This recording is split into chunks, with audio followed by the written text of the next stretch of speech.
Trinidad and Tobago declares state of emergency over rising crime. To curb gang killings and a rise in homicides, the measure empowers the military to make arrests. It allows the authorities to enter suspects' homes without warrants and deny them bail.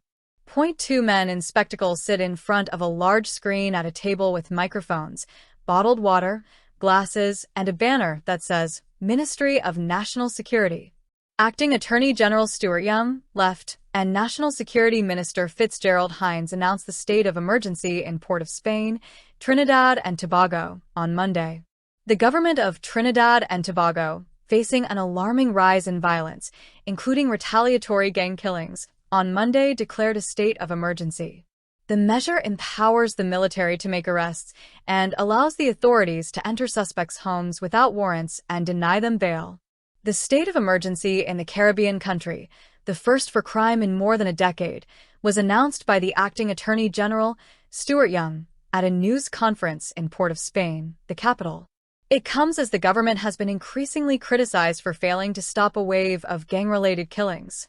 The government reported 623 homicides so far this year in a country of 1.4 million. Last year, the murder rate was just below Haiti's.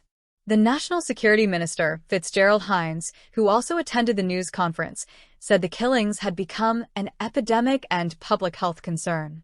The police responded to 33 double, 8 triple, for quadruple, and 1 quintuple homicide this year, he added. No curfew will be set during the state of emergency, nor will people's movements be restricted, Mr. Young said, unlike during the COVID-19 pandemic, as the government wanted to minimize the effects on economic activity. But people suspected of crimes can be stopped and searched by the police or army soldiers, he added. The Caribbean nation has struggled with the presence of criminal groups for more than 25 years, but the past decade has seen a surge in the escalation of violence by street gangs, said Alex Papadou-Vasilakis, an investigator for Insight Crime, an organized crime research group with main offices in Washington and Medellin, Colombia. Experts estimate that there are 186 gangs with more than 1,750 members in Trinidad and Tobago. We're not talking sophisticated gangs. We're talking small and deeply territorial street gangs that engaged in mostly street-level drug dealing, arms trafficking, and other criminal activities, Mr. Papadou-Vasilakis said in a telephone interview. They are extremely violent.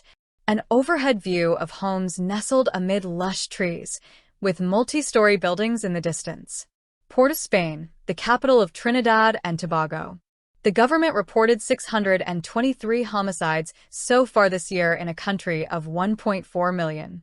Credit, Marika van der Meer/Artera, via Getty.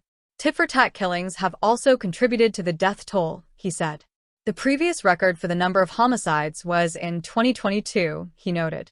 The authorities reported 599 people killed that year. 2 gang-related reprisal killings using high-powered weapons took place last weekend, Mr. Young said. On Saturday, a man was gunned down as he walked out of a police station in the eastern part of Port of Spain. And on Sunday night, 6 people were shot at in Laventille, outside the capital, with 5 of them killed. Mr. Young said the gangs were using AR-15s and AK-47s. Vermelin Hernandez, who lives in the north coast village of La Cuevas, said, the state of emergency should have been called after the new year. Attila Springer, who runs an organization that works with at-risk youth in Port of Spain, said that while many people across the country were probably relieved that the government took action, others were worried, particularly because the authorities released relatively few details. They said there will be no curfew, but we just want to suspend certain parts of the Constitution to address gang warfare and gang membership, she said. Quite a few people who work in these communities believe that it seems that what this state of emergency is going to do is kill young black men, and that's a frightening aspect, she added. The measure allows suspects to be held without charge for 48 hours and is aimed at gang members, but innocent people are likely to be swept up, Ms. Springer said. There are also hundreds, thousands of young black men who will just be going about their business who are going to be potential targets, she said. Derek Ramsamuj, a political analyst in Port of Spain, said while residents might welcome the state of emergency if it results in a drop in crime, the results were not likely to last unless the government addressed the societal causes for gang violence. Two schoolgirls in uniforms walk near pavement and vehicles in a busy marketplace area with electrical wires running overhead. Port of Spain has seen a surge in gang violence, officials say. Countries like Trinidad and Tobago have also seen serious spikes in crime because of their position between cocaine-producing countries in South America and the major consumer country up north, the United States, Mr. Ramzamuj said. Our challenge cannot be curbed through a state of emergency, he said. A state of emergency may be a bandage on a national sore. The situation has been worsened by Trinidad's proximity to Venezuela, experts say, which allows criminals easy access to high-powered weapons.